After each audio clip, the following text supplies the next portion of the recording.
Hello, everyone. Welcome back to the Cheeky Couch podcast. I hope you guys are having a great Sunday. As I've told you in every other episode of this podcast so far this weekend, Sundays are dedicated to Real Housewives of Orange County. I've told you before, my favorite housewives are definitely probably New York and Beverly Hills, or New York and Atlanta. It's kind of a tie between Atlanta and Beverly Hills for me. New York is always my supreme. Real Housewives of Orange County is not my favorite. Don't get me wrong, it is deliciously enjoyable. I just almost hate every character, except like a few. And I say character, cast member, whatever. There is some really delicious drama on this series. Orange County does not disappoint. I just really don't care for the women. Some of them I do love, but most of the ones I like usually don't stay very long. So yeah, today we are starting from episode 1. I also want to thank everyone who had notes for me on my YouTube channel. Again, this podcast is also available on Apple Podcasts. You can actually just go right to your little app and download it there, which I would really appreciate. I have to have like 1,000 downloads before it's like officially listed as a podcast and things like that. So any little bit really helps me. I really appreciate you guys doing that. Or of course you can watch it on my channel like you are doing right now. Anyway, what I was saying is a lot of you have given me really great notes, especially my video watchers. You guys asked if I could insert pictures when we're talking about certain people and certain events and certain things going on. Yes, we are doing that today in this episode. And I thank you guys for kind of letting me work out these kinks a little bit. I swear next weekend I'm going to have this on lock. Doing this whole podcast situation is just a new venture for me, so I just want to say thank you for letting me work out the kinks, and thank you for your suggestion to add pictures, because like I said, I was rewatching the podcast this morning after I put it up, or the video podcast on YouTube, and I was like, I should have added pictures. It just, you need them, you know what I mean? So I'm going to do my best today to really create a visual story as we talk about all of this for you, especially if you're a new Real Housewives watcher. The storylines can get a little muddy and confusing, so visuals are always amazing, right? So I'm definitely going to do that. So if you guys are ready, let's begin. Real Housewives of Orange County was the very first Real Housewives franchise. It's number 1. It's the first one.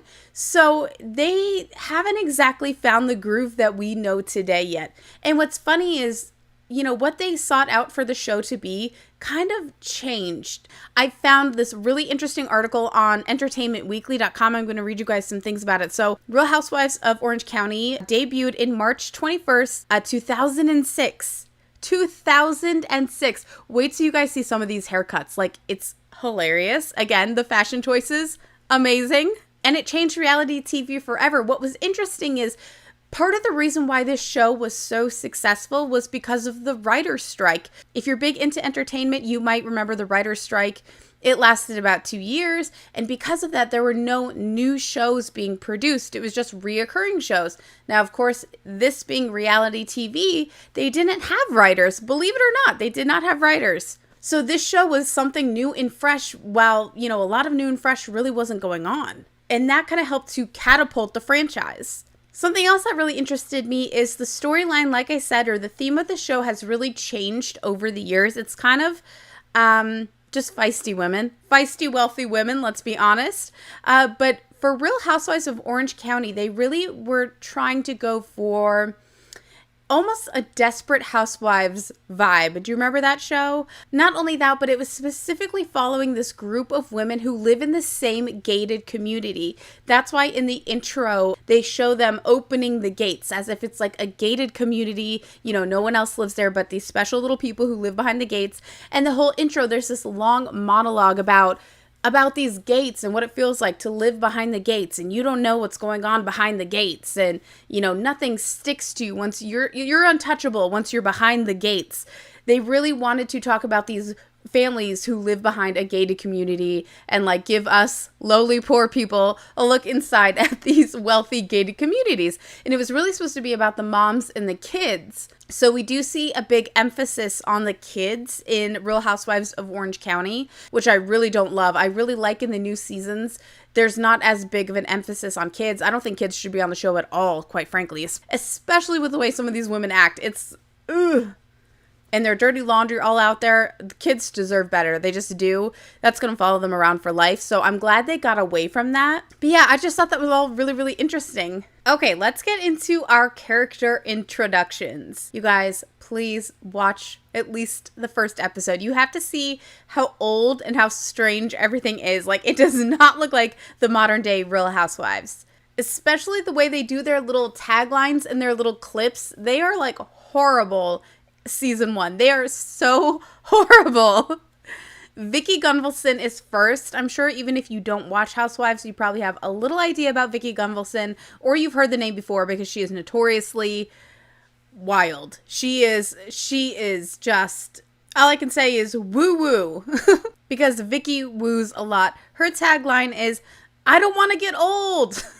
It's like clipped from a scene where she's clearly getting Botox and she's just screaming, I don't want to get old. Like, I feel bad for her. It's a horrible tagline. Next, we have Jo De La Rosa, which is a beautiful last name. Oh my gosh.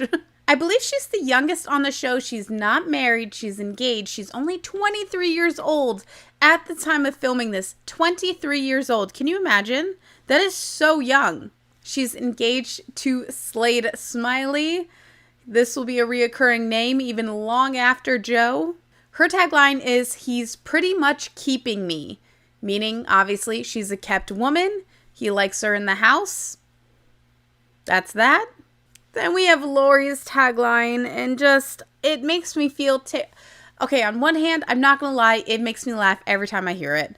Her line is, are the police involved? Because she's on the phone with somebody, I believe it's someone from the school, and her son's in trouble. That's where it's not funny, because I'll be honest, to this very day, her son is in and out of jail. I mean, he's had like attempted murder charges, drug-related charges. He's definitely not had an easy go at life, or he's made a fair amount of mistakes. And it's something that him and his family are still dealing with to this very day.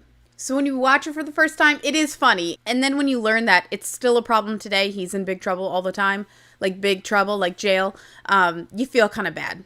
Then we have Gina.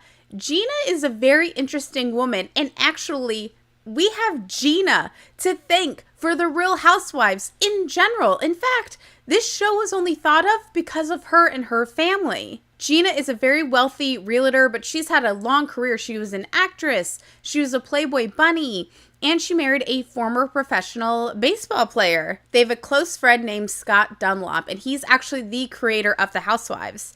He was so flabbergasted by her lifestyle and all of her fancy friends coming in and out of the house and just her parties, and she was living like a wealthy rock star, basically. And he made a comment that she reminded him of Ozzy Osbourne, but without all the drug use. And he said, I'm going to make a TV show about your family. And he did. And that is why we now have Real Housewives. So I think that's really interesting because I can't remember how long Gina is on the show. I want to say 4 or 5 she leaves, but anyway, we have Gina to thank for the Real Housewives in general. And then we have Kimberly Bryant. This woman makes no impression on me, and I forget about her every time. Her tagline is 80% of this town has breast implants. That's her tagline. It's stupid. I'll be honest, I have not watched the beginning of Real Housewives of OC in a long time, maybe 2-3 years. So I'm a little foggy on some of these older cast members that we don't really see too much. I don't know if she's been brought back. I don't know anything. So I'm kind of going into this pretty fresh. And like I said, this show was really supposed to be about the families, but more so the kids and these women raising these kids behind these gated communities, how they're going to go to college and how they're going to, what they're going to do with the next steps of their life. So especially in the first 2 seasons, I would say there's a little more focus on the kids. And then, of course, naturally, the women start fighting, and it's like, to hell with the kids. We have something else major going on here. I'm also extremely excited to get to current day of Real Housewives of OC, because there were some recently let go members of the show, big ones. Kelly Dodd, Tamra, And they have some mouths on them about being fired or let go from the show, and they can't seem to shut up about it. So I am really excited actually to talk about that with you guys when we finally get there. Now, the good news is that season 1 only has 8 episodes, so I think that we can get to season 2 within the next 2 weeks. I'm going to try and actually get through it pretty quickly because, like I said, first season of all of the franchises, it's a little weird, it's a little rocky, sometimes it's a little meh, so we're gonna zoom through it. So the show kicks off with, I believe, Gina talking about how much it costs to live there. Basically, land is $1 million an acre. Homes start at like 1.5 mil, get into the 2.2s on average. Super rich bitches up in here, okay? Gina herself is a realtor and she loves divorce because she gets to sell both the husband and the wife, or I'm sorry, ex-husband, ex-wife, new houses. And that sounds pretty banging to me. I don't know, would you use the same realtor as your ex? That thought has literally never crossed my mind till right now. I'd have to imagine you would not. We then meet her husband, Matt. Like I said, he was a former professional baseball player. I believe he was a pitcher. And then we get into some weird comments here. She was like a good old country girl, essentially. She was from Wisconsin. I guess he was attracted to that kind of, form of life that she had. Thought she was like maybe not I don't know. I guess he just wasn't looking for a California girl. I don't know. I'm sure California girls are amazing as well. I don't, whatever. But that's what immediately really interested him in her. And then Gina says, just the weirdest thing I think I've ever heard, that Matt and his mother picked her out of all of his girlfriends because she had the genetic build that they would want, like, for their offspring. Like, what? Like, what does that even mean? Was she tall, I guess? I don't know. Was she lean? Did she have, like, good calves? Like, what was it? Good arms? Because he probably wants a baseball prodigy child. I don't freaking know what that means. But, oh my gosh, imagine your mother-in-law, like, saying, that's the one. That genetic build is top notch. Don't let her go. And I hate to say it, but we are headed towards some very rocky, bad days ahead with these two. They have 3 kids. Colton is the youngest. They have Cara and they have Shane. Shane is obviously favorited somewhat because of his sports playing abilities. They seem to be all pretty active in sports, but Shane is the golden child. He's the oldest child, and he's the one who is most interested and doing the best in baseball. And having a former professional baseball player father, I'm sure, it's a lot of pressure on him, and he seems to be really favored. Gina also mentions that Shane got a little silver Mercedes for his birthday. He loved it. He drove it for like 2 weeks, and then someone said that's a girl's car and he didn't want it anymore. So we went to their daughter, Cara. She seems to break it in like the first 5 minutes she's playing with it, and so they go and buy her another car. Whatever. Next, we meet Joe. Like I said, Joe is only 23 years old. She is engaged to Slade Smiley, who I met before, but I met him with another housewife that he then goes on to date, and I believe they get married. I don't remember. I think they do. Miss Gretchen. We'll get there. We're not there yet. Slade has 2 children of his own from 2 previous relationships. Slade and Joe don't have any kids together. She's about to be a stepmother, because they're engaged and all that. She lives there, and he kind of likes to keep her there, I guess, making dinner and cleaning the house. What's interesting is Slade is really quick to talk about how he made his first 7-figure deal really young, and then after that, it was just adding zeros. I feel like he talks it up higher than he has it. And, we see this in later seasons that he's struggling a little bit. I'm not fully convinced that he was ever extremely successful. Maybe he was. And don't get me wrong, it's an expensive town to live in. They live in the gated community as well. But when you see their house, and I'm going to try and find clips of it, I don't know, it just looks a little unfurnished. It looks a little empty. It looks like possibly all their money could be going into their lifestyle, into their location, but I don't see many like amazing furnishings. Like when you go to Vicky's house, and we'll get there, or Gina's house, like, it looks like someone lives there. I don't know why, but Slade Smiley's house looks a little on the empty side to me, which again, not judging. It's just, he's just really, really quick to talk about money. And I don't know. You know what they say? Money talks, but wealth is silent, or some shit like that. I wouldn't know. And Joe's still kind of into going out. She's young. She's beautiful. She wants to see her friends, but Slade Smiley is definitely kind of looking for a stay-at-home wifey type at this point. Next, we meet Kimberly. She is a mother of two. She's a stay-at-home mom. Her husband works for a Fortune 500 company. They're from Baltimore, and they also live in Coda de Casa. That is the name of this gated community that they are filming. Kimberly, to me, at least so far, has zero storyline. I mean, all she talks about is the fact that she got big implants. She wanted C's, decided to go for the D's, and, you know, she's just working out on her body, and that is like all we get from Kim so far. We then meet the one and only Vicki Gunvalson. She is busy in her little intro scene. She is working hard. She sells insurance. I believe she has her own insurance business called Coda Insurance or something like that. She has a daughter and a son, Brianna and Michael. Michael's off at college. Brianna's still at home. I believe she's in her senior year of high school. And Vicki is a firecracker. She is a sassy mama, and she's a very hard worker, which is something I give her a lot of credit for. I think some relationships and some aspects of her life kind of fall to the wayside because she is such a hard worker. Not in that direct aspect, but she reminds me of my mom. Vicki really talks about, you know, she kind of came from just a dead-end life. She met her first husband and the father of Michael, I believe. She met him bagging groceries at a grocery store. Actually, no, I'm sorry. He is the father to both Brianna and Michael. I just remembered. She wasn't happy. She left him. She moved, and she created this amazing life for herself, which is kind of my mom's exact storyline.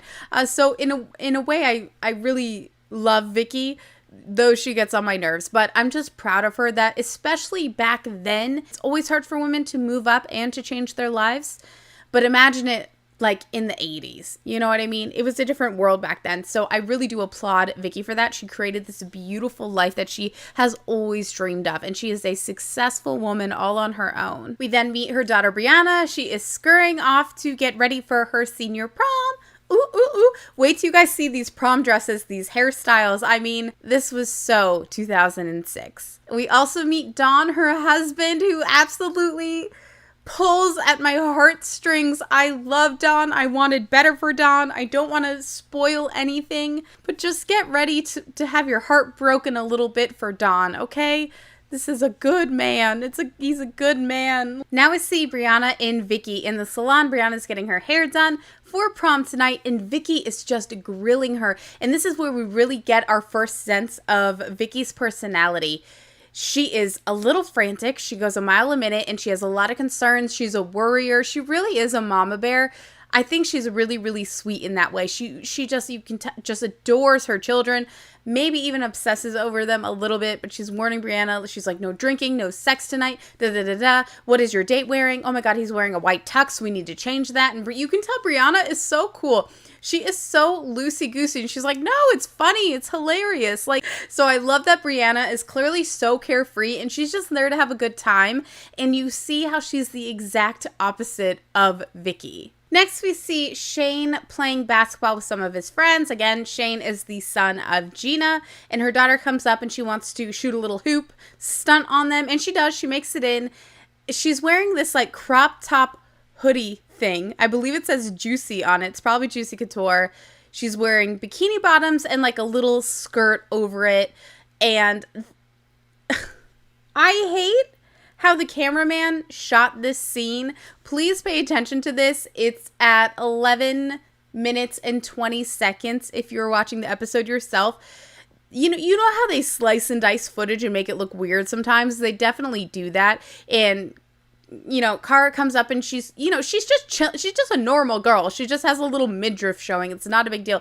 But the cameraman, like, then shows this clip, or the editor, I should say. The episode shows this clip of, it looks like Shane, her brother, and all of his friends are kind of looking at her like she's like super hot or something, and it's just really uncomfortable. They play this kind of like this kind of like sassy, sexy music, I guess, and it's just really uncomfortable, and I feel awful for her that they did that. It's weird. It's freaking weird. Though I'm sure his friends probably were looking at Kara because she's adorbs, but probably not her brother. I think he was probably just listening to her talk, or he's watching her shoot the basketball, but they just framed it super weird, and I hated it.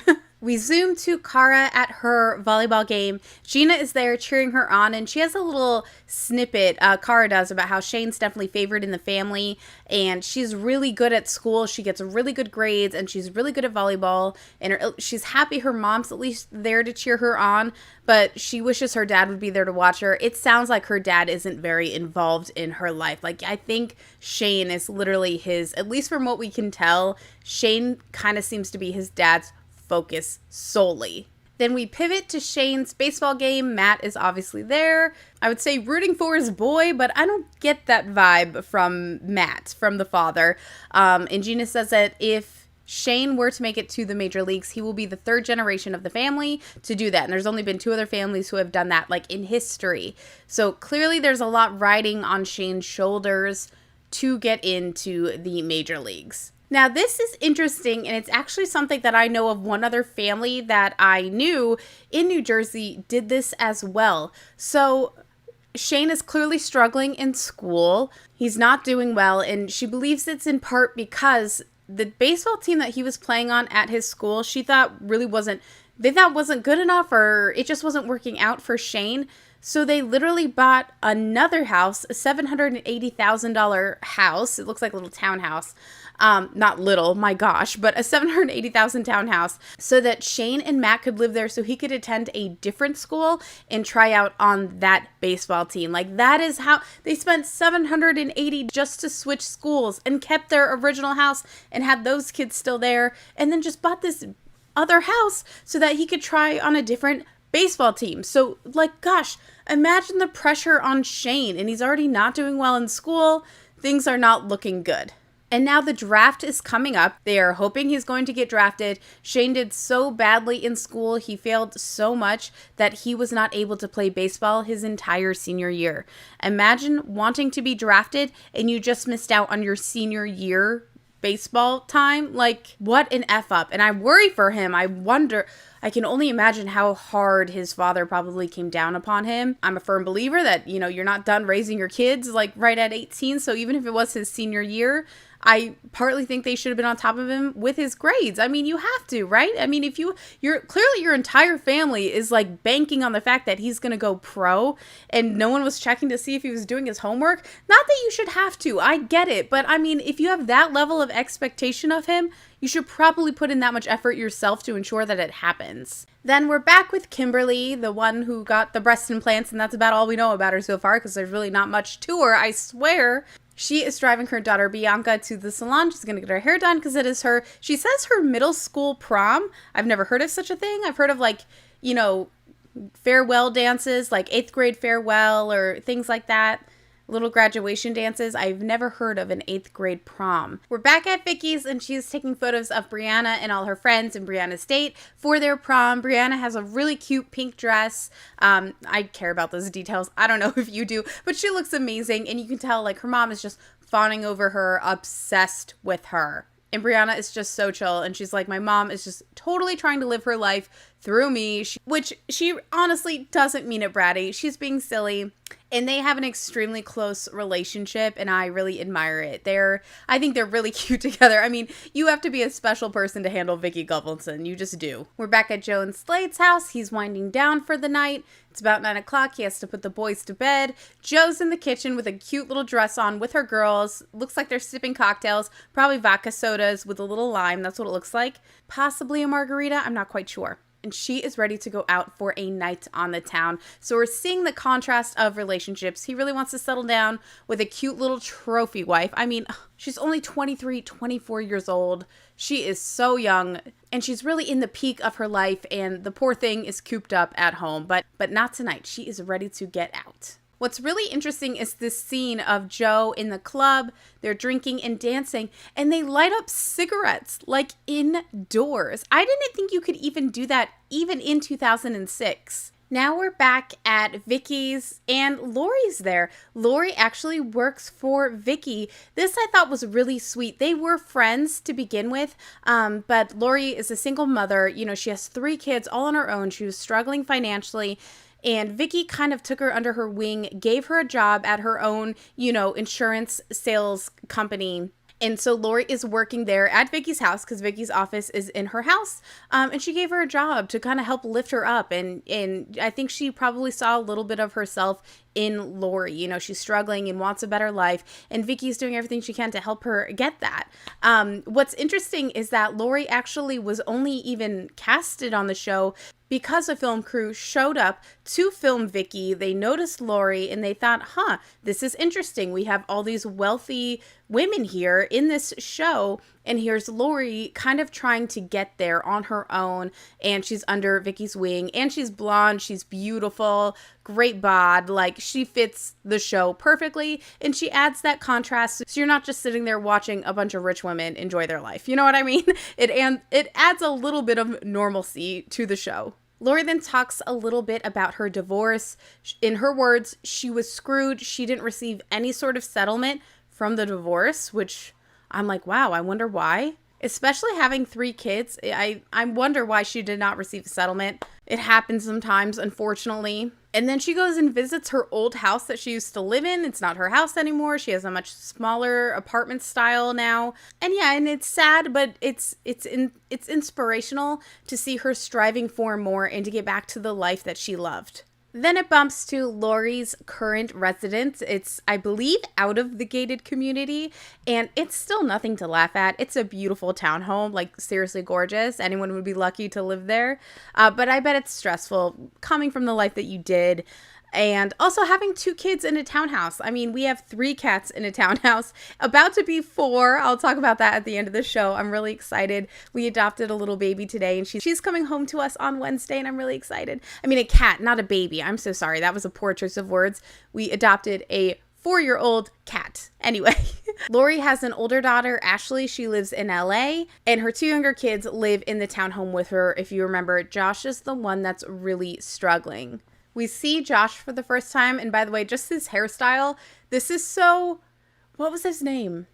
Like Ryan Cabrera. Was that the style? It's this, they clearly have highlights, and it's like super flat on the sides, and then it's spiked up to here. In almost every boy we've seen so far in the show has this type of hair. Like, this was the 2006 TikTok hairstyle. Do we miss it? No, we don't. This is one trend we don't need to bring back for the young men out there. Not a good look. Now we're back with Slade and Joe. He's having a little talk with her. It looks like a little business meeting, like outside the coffee shop. You can see all over Joe's face. She knows she's in trouble. She knows she's about to get a talking down to, which is hard. I'm pretty sure Slade is about 12 years older than Joe. So it's like she's about to be reprimanded by her older fiance. That is so shitty, but he really wants her to stop going out so much, stop partying so much. He wants her to be home. He wants her to spend more time with the kids. He really feels that she kind of tends to take off if they're there, and maybe she feels uncomfortable. Maybe it's awkward. Maybe she doesn't know what to do. She's only 24 years old. Now, mind you, I know that teen moms or younger moms still get the job done. I'm not saying she's not capable of it, but they're not her own kids. She wasn't forced to grow up and learn responsibility really, really fast like a lot of young mothers are and young fathers. So I imagine it's kind of hard, especially when they're not your own children. She wants to marry this wealthy man. I'm not still convinced that he's wealthy. I'm just not. And I would love to know the clarity of this yellow canary diamond ring that she has, because those are really, really expensive. And I just don't believe he has it like that. I really don't. So he's kind of given her somewhat of an ultimatum, like, chill out. Stay home with me and the boys, or go. We're back at Gina's house. She is there with her husband, Matt, her son, Shane, and her daughter, Kara. They are watching the draft. Today's the big draft. There are 3 days of the draft, and they're hoping he is drafted on one of them. Kara makes this really interesting comment. She says, today's the day we find out what is going to happen with the rest of my brother's life. Like, what? That pressure. And then, long story short, he's not drafted on the first day. And she makes this really sad comment about just knowing his lineage and his history, his family's history, that if he is not drafted right now, the last 18 years was a total waste. He's wasted 18 years. I just can't imagine that pressure at probably only 18 years old, I would imagine. It's crazy. We're back at Lori's house. She receives a phone call from her daughter, Ashley, who informs her she is coming home. We finally meet Ashley. She's adorable. She walks in with a suitcase and a dog. And she's like, Mom, I'm coming home. And you can see the blood just drain from Lori's face because, first of all, it's another mouth to feed. Ashley didn't come home with any type of job, any type of money. And Ashley has a car. You know, she has car payments. Then Lori goes out to the club, has a good time, bump and grinds on a lot of guys. Whatever. Don't care. Boring. Let's fast forward to Shane. This broke my heart.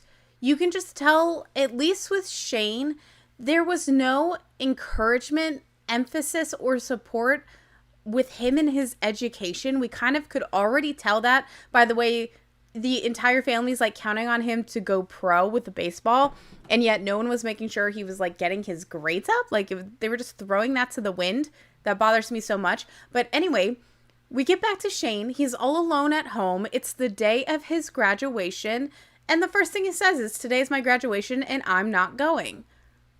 He's missing his graduation. He has like, I worry that he's depressed. He seems depressed to me. He has really sad eyes. You can see just sadness behind his eyes. He's going out for a little dip in the pool. He says there's no point in going to his graduation because it's just a fake piece of paper, which is that offends. I know he's just a young kid, so I'm not like offended, but I really hate that. That's so not true. Even just graduating high school is something to be proud of, and we're all lucky to do it. I have a relative who didn't graduate high school, and it's been hard on them their entire life, and now I think they just feel they can't go back and do it. So it's something to be proud of. Even high school, you should be proud of your high school diploma, and I just feel so sorry for him. Oh, and not only that, like no one's home. I don't know where his dad is, but Gina, his mom, is like going off to, okay, it's like a charity banquet that she does every year. She does this charity event. It fell on the same day as his graduation. I'm sorry. Of course I care about charity and I think it's wonderful that she does charity, but you couldn't figure something out to not miss your son's high school graduation? His high school graduation. And she doesn't really seem to mind. She's not upset about it. She's just like driving on. She's like, it's luck of the draw. Have this charity event. Fell on graduation day. What can you do? Like, it is your son's high school graduation. And it doesn't sound like he's going to college. So I just can't imagine missing it. And I feel bad for him that I almost wonder if he knew, obviously, that his family wasn't going to show up to his graduation. And so that would be awkward and embarrassing to go yourself. So I wonder if he even had a choice in going because he probably felt uncomfortable. And then in a sad, sad contrast, we bounce to Brianna's graduation party. And of course, Vicky has gone all out. There is a huge party at Vicky's house. Vicky has flown in Brianna's entire family, including her father, her real father. Vicky flew them all in to celebrate Brianna. Michael is home from college. And Vicky and her first husband, it's just, I hate to relate something else to me because I feel like this is all that I do, but I feel like I'm looking at my own mother and my own father. Like, this is the exact relationship they have, and it's the exact same personalities. My dad's like a little more country. The South Dakota really never left him, you know? My mom, though, got out to the big city and she never looked back. My mom's a full-on Jersey girl, but my dad is very much like Brianna's real father. He's real chill. He's real Midwest. And you just look at them both and you wonder how they were ever together. That's exactly what it looks like when you look at my parents. So I think that's kind of hilarious and relatable. Please let me know if you have divorced parents that are like that. Like, the divorce was terrible and it took a long time and now, thank God, everything is all good. But you look at them and you go, how were you ever together? You are polar opposites. I guess that's what happens sometimes when you marry young and have kids young. Oh my gosh. All right, we're back with Jo. She's at this little restaurant. She's talking about how she doesn't know anyone in town. She's, sick of being at home. She's bored. She's lonely.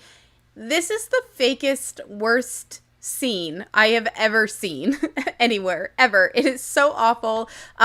Kimberly just so happens to be at the restaurant as well. Just so happens to be there. She's out sitting on the patio with a bunch of her friends, having some drinks, and Jo just walks up to this table. Clearly, this is them, like, trying to start to introduce the castmates. Jo just marches up to the table and goes, "Hi, this is super weird and random, but do you girls live in Kodo?" And they're like, "Yeah, we do. Have a seat. Like, let's talk." It's just like, It's like the worst scene ever. And she's just like, okay, I'm like so awkward. She's like, I don't know anyone here. I'm just trying to meet friends.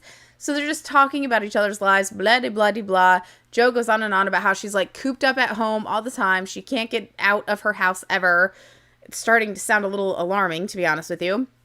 Showing off her engagement ring, la-di-da-di-da.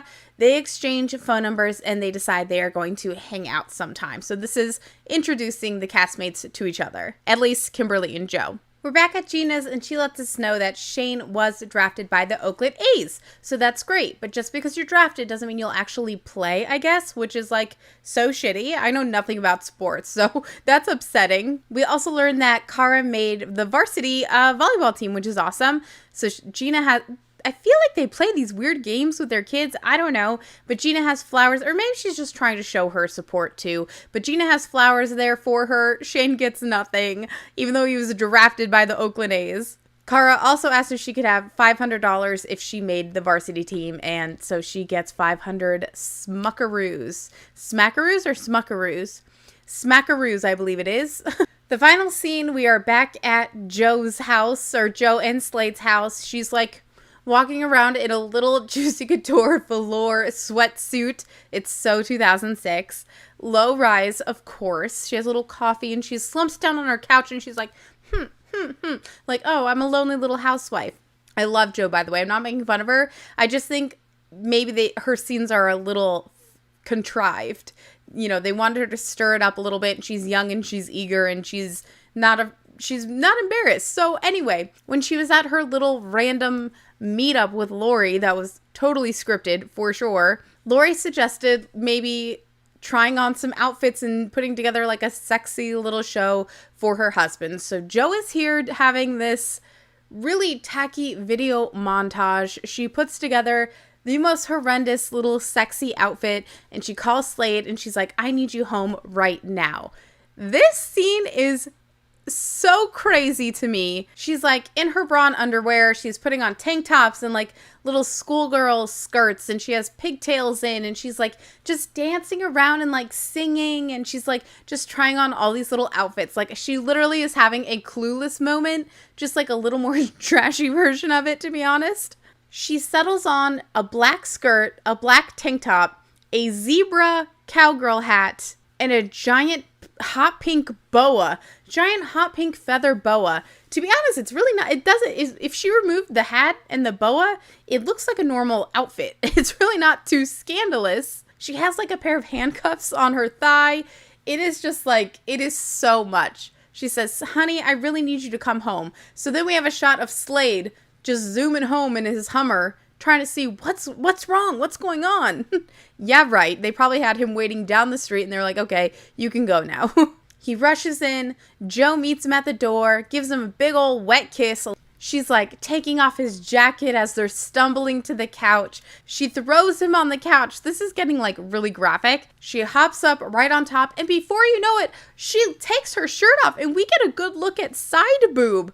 Like, you know, the cameramen are there and the shirt is gone. The shirt is off and she's just boobies out. This blew my mind. I can't imagine this being allowed today. I mean, don't even cameramen have rights to not be subjected to nudity and things? I mean, I don't know. Maybe they weren't complaining. It blew my mind. And then, of course, that's the end of the episode. You guys, I'm going to stop it here because it's getting really late. I want to get enough imagery into this episode to make it a little more fun for you guys to watch.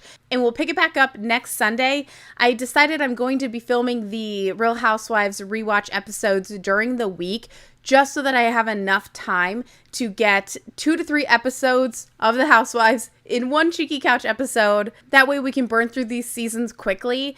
And finally, because the introductions are done, we can actually really start moving on this and it's not going to feel so long. So thank you guys for hanging in there with me for the first episodes. I really appreciate that. And I hope you're having as much fun as I am. This has been a great time. It's been so much fun for me to get out of the box.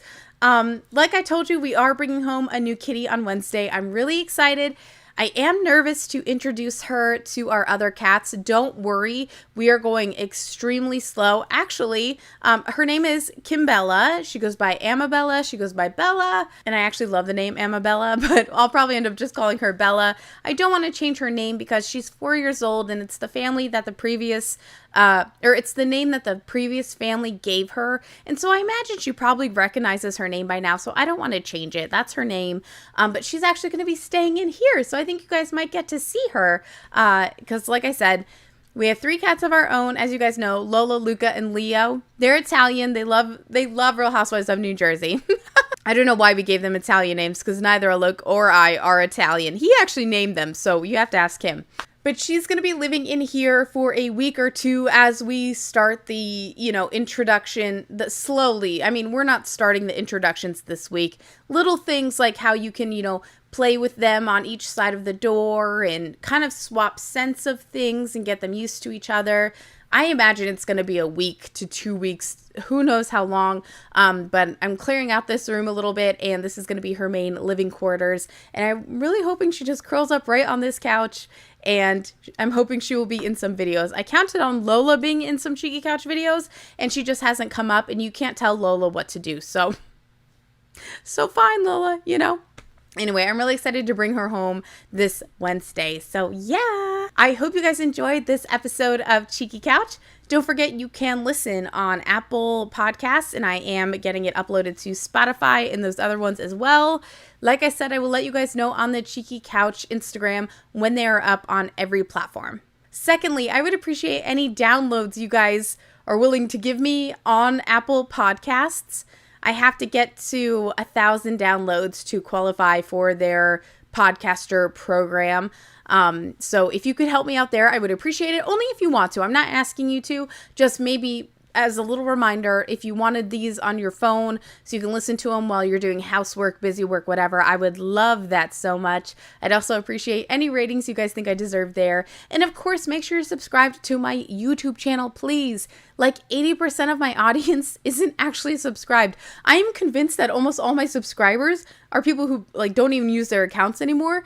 I just think people don't really hit the subscribe button anymore these days. It's like you just go and I think I'm probably not even subscribed to people that I watch. You just type in their name, you know what I mean? But it matters. Unfortunately, it matters. So please subscribe if you haven't. And I will see you guys this week with my normal beauty content. Love you guys so much. Be well. I will see you soon. Bye.